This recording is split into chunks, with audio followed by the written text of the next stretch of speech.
Alors, l'intelligence artificielle va aujourd'hui apporter énormément de choses au niveau de l'industrie. Il faut savoir que depuis de nombreuses années au niveau de l'industrie, on a beaucoup travaillé avec des données descriptives, c'est-à-dire qu'en gros on décrivait ce qui s'était passé. Et avec des outils comme ceux que ça a apporté, on est capable aujourd'hui de prévoir, d'analyser de façon plus approfondie et de prévoir d'éventuels problèmes, notamment en maintenance prédictive ou en optimisation, de choses qui vont arriver, voire même jusqu'à aller être capable de prévenir en conseillant certaines actions. Ça, c'était jusqu'à là. Et on a travaillé surtout avec, je dirais, des algorithmes qui sont plutôt des algorithmes statistiques et avec une intelligence purement humaine sur la façon de les utiliser et de les interpréter. Aujourd'hui, l'intelligence artificielle va amener beaucoup plus de nouvelles, je dirais, technologies, de nouvelles notions. C'est-à-dire qu'on va être capable de manipuler encore plus de données, mais on va surtout être capable de croiser des informations qu'on est incapable de croiser humainement pour découvrir de nouvelles, je dirais, de nouvelles patterns, de nouveaux signaux, de nouvelles informations au niveau des données qu'on aurait été incapable de trouver sans ce type d'outils, qui vont nous permettre d'être beaucoup plus précis, beaucoup plus approfondi, notamment en tout ce qui concerne, effectivement, aujourd'hui c'est très appliqué à la maintenance prédictive, c'est très appliqué à tout ce qui est supply chain, c'est très appliqué à tout ce qui est contrôle qualité, pour déceler le plus en amont possible d'éventuels soucis et des choses qu'on n'aurait pas pu identifier ou beaucoup trop tard. Alors, les objets connectés et au niveau de l'industrie vont énormément changer les choses. On le voit déjà aujourd'hui.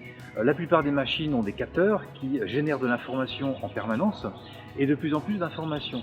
Et ça va apporter, je dirais, principalement deux choses. Déjà, on a beaucoup plus d'informations. Je parlais d'intelligence artificielle et elle a besoin d'énormément de données pour être capable d'analyser des choses. Donc aujourd'hui, avec tous ces capteurs, on va être capable de recouper toutes ces informations. Et on parle non seulement de, je dirais, de signaux de vibrations ou autres, des choses relativement très simples et qui existent depuis très longtemps, mais on parle aussi de nouveaux types d'informations comme les images qu'on va pouvoir interpréter, et avec un flux de données qui va être beaucoup plus rapide. Donc je parlais d'une grande quantité d'informations qu'aujourd'hui on va être capable de traiter par rapport à ça. Et le deuxième point important, c'est ce qu'on appelle la latence, c'est-à-dire le délai. Jusqu'à présent, on travaillait surtout avec des données qu'on récupérait, qu'on allait stocker quelque part et qu'on allait ensuite analyser. Avec les objets connectés, qui dit connecté dit quelque part temps réel, flux temps réel, on va être capable d'amener typiquement les notions d'intelligence artificielle au plus près des machines et ce qui va nous permettre aussi de réduire le temps et le délai entre le moment où l'événement apparaît, où la donnée apparaît, et le moment où on est capable de la traiter et d'en tirer une information intelligente pour être capable d'agir.